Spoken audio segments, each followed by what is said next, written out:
RST Chile, Radio y Televisión Santiago de Chile, presenta. In every conflict, whatever its nature, there are at least two parties involved, and both sides are responsible.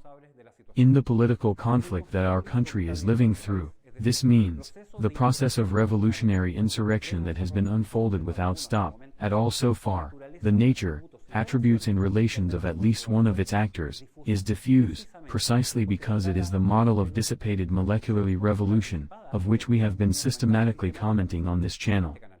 Today, we will take a brief trip back in time, to try to understand how we got to the situation we are facing, following one of the slides of the dissipated molecularly revolution model, that we have published through social media and that it has been widely disseminated throughout the continent.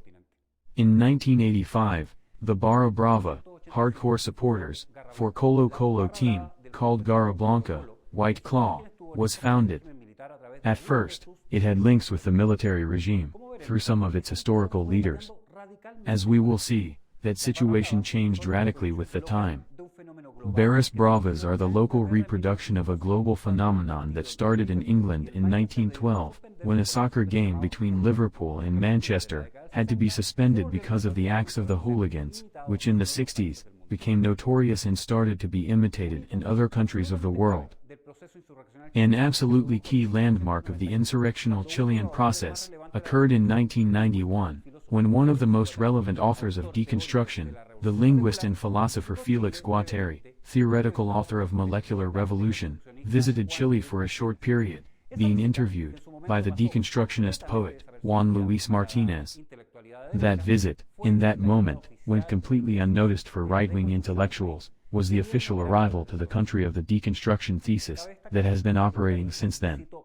It should be noted, that Guattari visited Brazil 14 times, being the intellectual author of the creation of the Workers' Party and, therefore, of the Luis Ignacio Lula da Silva's triumph, on 2003. In parallel, when President Aylwin took office in 1990, the so-called Mapuche conflict in the Araucanía region, started with the resistance to the installation of the hydroelectric plant Pang, in Upper Biobío River region, whose effects continue to this day.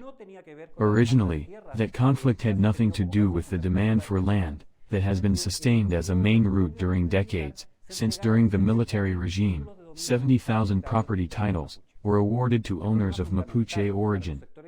The main problem for the insurrectional groups was land privatization, because the titles that were awarded to individuals, instead of an indigenous community.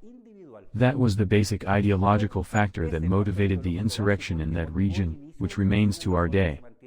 The fight against private property, in favor of collective property, is the inalienable foundation of communist models of society.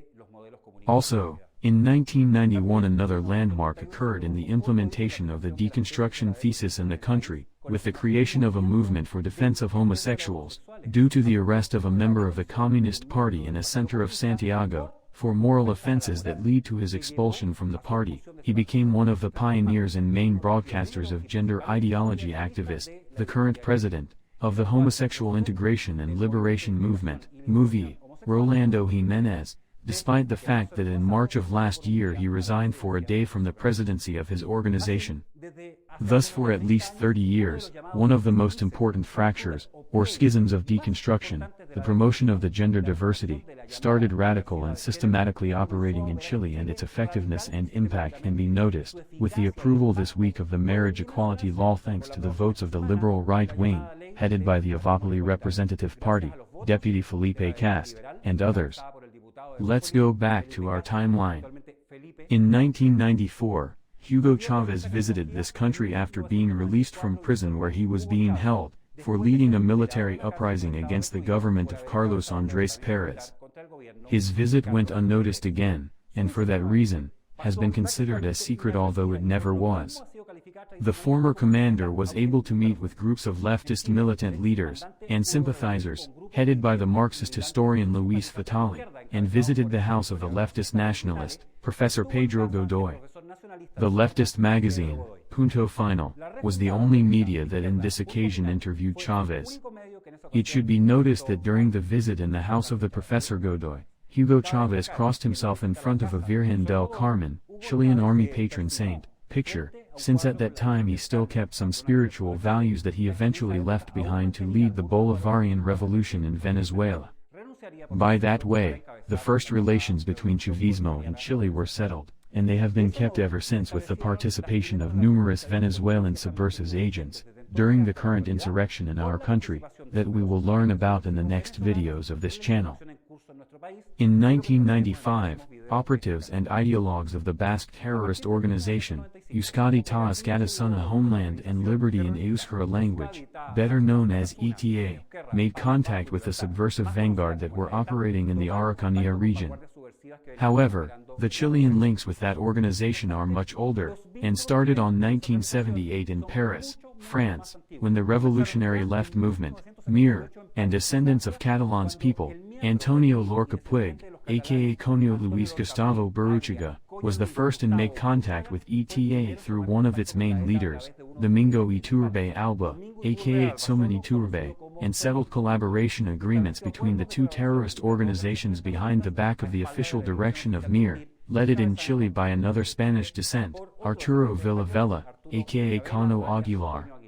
The cooperation between the two organizations was reflected in several kidnappings in Spain and France, where the MIR made the operation under the planification of ETA. But, the agreements were broken in 1990, when ETA did not want to pay more than the 8% of a €7 million loot that they had gotten as a payment for the liberation of the businessman, Emiliano Revilla, that was kidnapped for 249 days. The implication of MIR is reflected with the information that at least 23 members of this group took part of the activities in collaboration with ETA. Only the kidnapping of Emiliano Revilla implied the participation of at least 13 members of MIR. Whether from these links or from new ones, the relationship between ETA and the so-called Mapuche conflict, particularly since 1998 with the Arauco-Malico Coordinating, CAM, ideologically has verified the implementation of the war categories for national freedom and mainly, in the obvious use of those strategies, the Japanese chess, this is deterritorialization and reterritorialization, that were used by ETA, since the novel Shibumi, written by Trevanian, was published in 1979. Trevanian is the alias of the American ex-Marine of the Korean War, writer and doctor in communications, Rodney William Whitaker. This book was taken as a real insurrection manual by the leadership of the Basque organization, and that surely has not been read in Chile by no agency official of state intelligence. At least since 1995, the Revolutionary Armed Forces of Colombia, better known as Farc, started to create links with Chile, particularly through the drug trafficking chains that remain in force to this day. In 2006, emails were revealed where the so-called chancellor of that terrorist group, Raúl Reyes, agreed to the request to train members in Colombia, of one of the subversive groups that operate in Araucanía. In the 300 seized emails, pointed out that in Chile there is a group of very particular support, this is a Communist Party cell, doing support work with the help of the party. Indeed, in 2006, the communist Manuel Francisco Elate Cespedes, aka Roque, writes to Reyes, "We decided to create a screen for the work the Solidarity Committee with the Colombian people. With this committee, the Central Unitary of Workers, CUT, other union organizations will receive us." Elate visited frequently the Farc. He was in charge of the International Commission of Farc in the Southern Cone, and was with Reyes 4 days before he died with the 3 Chilean militants, Valesca Carolina Lopez, Jose Gozo, and Monica Paz. In another of the seized emails, Elate requested to Raúl Reyes, training for Mapuche groups that they have been in the fight against the state for a long time for the return of their territory. They have ambitious plans about free a zone in the south of Chile through contacts that came to us to ask for support and instruction. They calculate that in a couple of years, they will carry out their plan, and by the characteristics of that people, they are likely to be serious. Finally, another of the organizations that has developed strong links in this country is the Zapatista Army of National Liberation (EZLN). Founded in 1994, started his action in the Mexican state of Chiapas, attacking simultaneously 7 municipalities on January 1 of that year, in response to the forced entry of the North American Free Trade Agreement, NAFTA. The EZLN was headed by the Subcomandante Marcos, aka of Rafael Sebastián Guillén Vicente, alumni of the philosophy faculty of the UNAM University of Mexico, professor of University of Xochimilco and in the Autonomous Metropolitan University of Mexico. In 2014 he changed his alias to Subcomandante Galeano. In the next video of this series, we will present some of the records that link the EZLN with the national revolutionary insurrection that is unfolding in Chile. RST Chile, Radio y Televisión Santiago de Chile, presentó